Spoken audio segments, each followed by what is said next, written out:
हम तीनों कृषि कानूनों को रिपील करने की संवैधानिक प्रक्रिया को पूरा कर देंगे। तो कहिए क्या हाल है। सभी को मेरा जय हिंद, भारत माता की जय। अब आप सुनेंगे गूंज सच्चाई की, तर्क और तथ्य के साथ। भारत दुनिया का सबसे बड़ा लोकतांत्रिक देश, इंडियाज बिगेस्ट डेमोक्रेसी। तो भारत में आंदोलन होना बहुत जरूरी है। अगर लोकतंत्र है तो आंदोलन होता रहेगा और हमेशा होना भी चाहिए, ताकि लोग अपनी आवाज को सरकार तक पहुंचा सकें। चाहे वो महात्मा गांधी ने शुरू किया हो, चाहे वो जेपी मूवमेंट हो, चाहे वो 21वीं सदी का सबसे बड़ा आंदोलन जो कि अन्ना हजारे के द्वारा किया गया था। लेकिन वो सारे आंदोलन में एक बात बहुत खास थी कि वो आंदोलन शांतिपूर्ण तरीके से किया गया था। ये कैसा आंदोलन है जहां पे किसान तलवार लेकर के पहुंच जा रहे हैं? मेरी नजर में तलवारों से गले काटे जाते हैं, फसलें नहीं। ये कैसा आंदोलन है जहां किसान हथियार लेकर के पहुंच जा रहे हैं? ये कैसा आंदोलन है जहां पे सैनिकों को नुकसान पहुंचाया जा रहा है? ये कैसा आंदोलन है जहां पे उपद्रव मचाने की कोशिश की जा रही है? दिल्ली चलो, दिल्ली चलो, दिल्ली चलो। आप दिल्ली जाकर के क्या करिएगा? और ठीक उसी समय पे जब कुछ ही दिनों के बाद लोकसभा इलेक्शंस होने वाले हैं दिल्ली में, आंदोलन का एक तरीका होता है शांतिपूर्ण, अच्छे से अपनी मांगों को रखिए। सरकार को अगर समझ में आएगा तो उस पर जरूर काम करेगी। सबसे पहला प्रश्न तो यहां पे ये उठता है कि 2021 में जो चिंगारी जली थी, वो चिंगारी 2024 तक क्यों नहीं बुझ पाई है? किसकी गलती है यहां पे? क्या सरकार दोषी है या किसान सही है? समझने वाली बात है। 2021 में कुछ तथाकथित किसान, अब मैं ऐसा क्यों कह रहा हूं कि जब 2021 में आंदोलन हो रहा था, पूरे भारत को तकलीफ हुई थी कि लाल किले पे लगे हमारे तिरंगे झंडे को जब नीचे फेंक करके खालिस्तान का झंडा लगा दिया जाता है, किस तरीके से त्राहिमाम त्राहिमाम हो जाती है पूरी दिल्ली, एनएच पूरा जाम रहता है, लोग परेशान हो जाते हैं। आंदोलन ऐसा नहीं होता, आंदोलन बिल्कुल ऐसा नहीं होता। तब तो दंगाई और आंदोलन में कोई फर्क है ही नहीं। अब आपको समझना है कि 2024 में किसान आंदोलन का क्या मुद्दा है। आपने एक शब्द बहुत सुना होगा अभी, एमएसपी। एमएसपी मतलब मिनिमम सपोर्ट प्राइस। उसके तहत यह होता है कि आपको सरकार को अपना फसल बेचना है एक फिक्स रेट पे। रेट जो होता है किसी भी फसल का वो फिक्स होता है। तो पिछले आंदोलन में सरकार ने 22 ऐसे फसल थे जिस पे एमएसपी लगाया था, 22 फसलों पे। अभी उनका मांग यह है कि एमएसपी सभी फसलों पे लग जाना चाहिए। अगर सभी फसलों पे एमएसपी लग गया तो मैं आपको एक उदाहरण देता हूं, आप समझिएगा इस चीज को। राकेश टिकैत जी का भी कुछ ही दिनों पहले एक बयान आता है, उस बयान के तहत मैं आपको जोड़ करके बता रहा हूं। यानी कि अगर एमएसपी सभी फसलों पे लग गया तो अगर आप 1 केजी आटा खरीदने जाएंगे तो 1 केजी आटा का कीमत 250 से 300 रुपए होगा। क्या एक मध्यम वर्गीय परिवार जो कि साल का 6 लाख, 5 लाख, 4 लाख रुपए कमाता है या महीने का 10-15 हजार रुपए कमाता है, वो 300, 350 रुपए 1 केजी आटा के लिए अफोर्ड कर सकता है? नहीं कर सकता, बिल्कुल भी पॉसिबल नहीं है। दूसरी बात यह है कि 2024 में जो किसान आंदोलन हो रहा है उसमें 250 से अधिक किसान यूनियन, 250 प्लस किसान यूनियन एक हो गए हैं, जिसको हम कह रहे हैं KMM, किसान मजदूर मोर्चा। किसान मजदूर मोर्चा 2024 के हो रहे किसान आंदोलन को लीड कर रहा है। अब मैं आपको बताता हूं कुछ खास चीज। अपना अपना फोन अपने हाथ में निकाल के रखिएगा, ठीक है? मैं बस ये कहना चाहता हूं, इससे आपको ये साबित हो जाएगा कि कोई भी एक स्टेट किसान को लीड नहीं कर सकता। किसान खुद का राजा होता है हमेशा। फोन निकाल लीजिएगा या फिर वीडियो के बाद आप सर्च कर सकते हैं।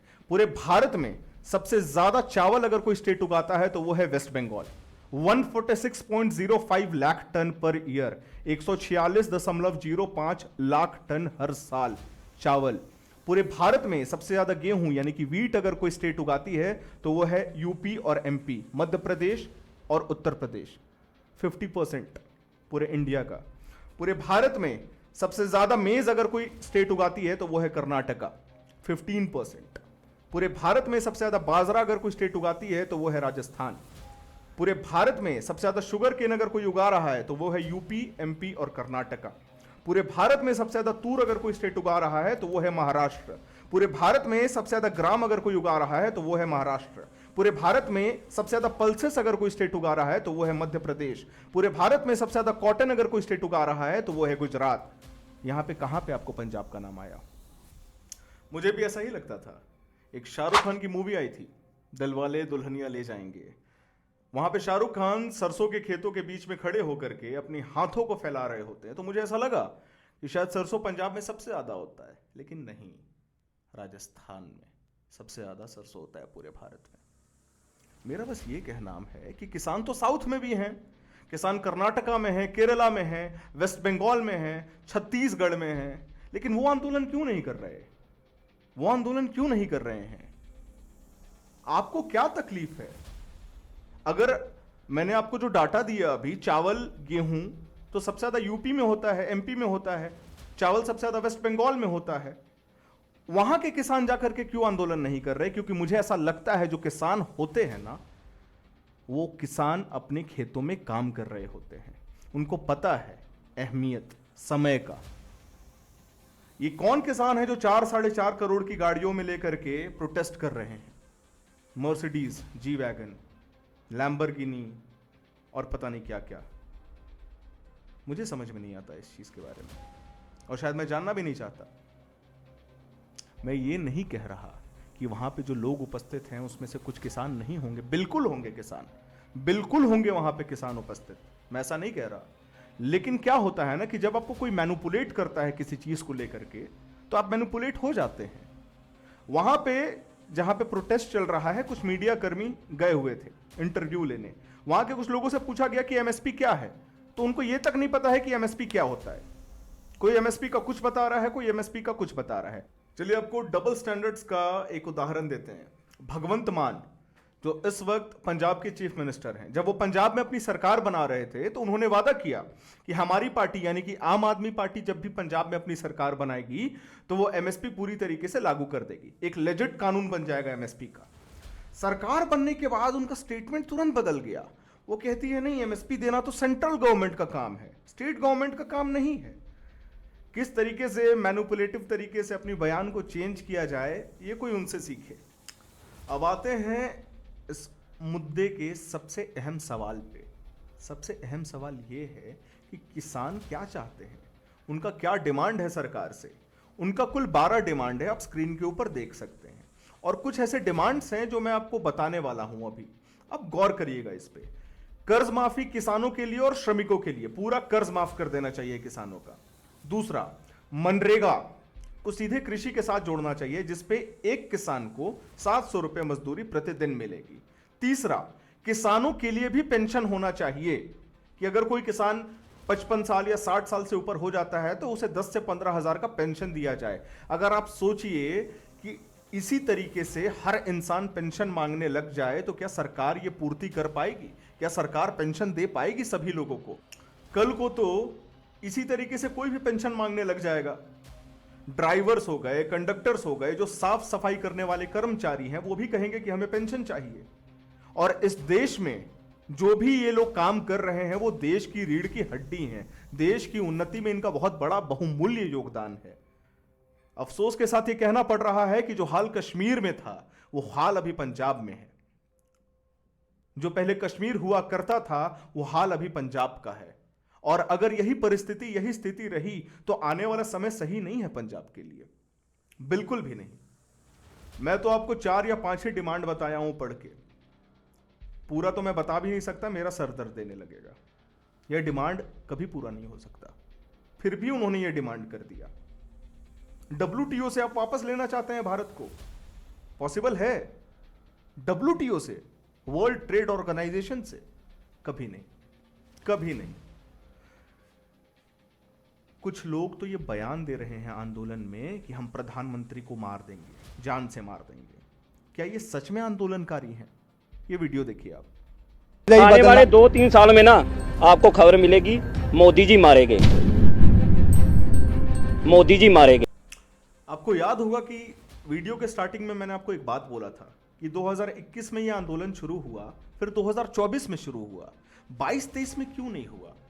सबसे बड़ा सवाल था ना, मैं आपको बताता हूं क्यों। क्योंकि 24 में है लोकसभा इलेक्शन, और एक वीडियो है, आप सुनिए पहले इसे। ਮੋਦੀ ਦਾ ਗ੍ਰਾਫ ਬਹੁਤ ਮੰਦਰ ਦੇ ਕਰਕੇ ਉੱਪਰ ਚੜ ਗਿਆ, ਉਹ ਨੁਕਸਾਨ ਹੈ। ਉਹ ਇਹਦਾ ਗ੍ਰਾਫ ਡਾਊਨ ਕਿਵੇਂ ਆ ਸਕਦਾ ਹੈ?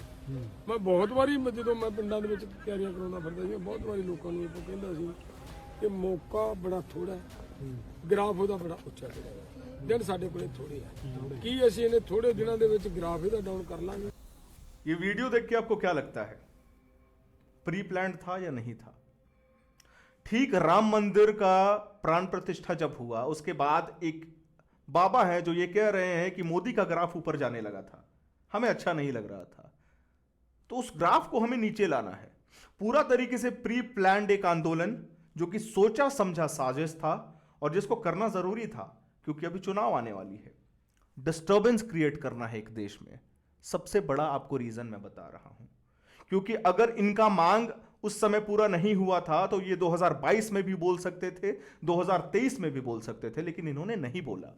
ये 2024 और तुरंत राम मंदिर की प्राण प्रतिष्ठा होने के बाद ही क्यों? प्रश्न उठता है। लेफ्ट फंडेड एक प्री प्लान्ड एजेंडा जो चल रहा है। मेरे चैनल में एक लाइन लिखी हुई है, तथ्य के साथ और तर्क।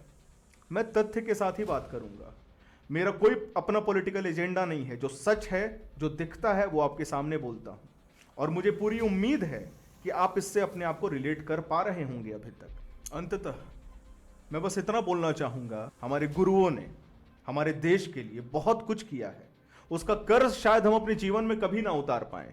कुछ लोगों के चलते पूरा माहौल खराब हो जाता है, कुछ लोगों के चलते पूरा डिस्टर्बेंस क्रिएट होता है, और ये कौन लोग कर रहे हैं आप सभी को अच्छे से पता है, आप सभी इसके बारे में अच्छे से जानते हैं।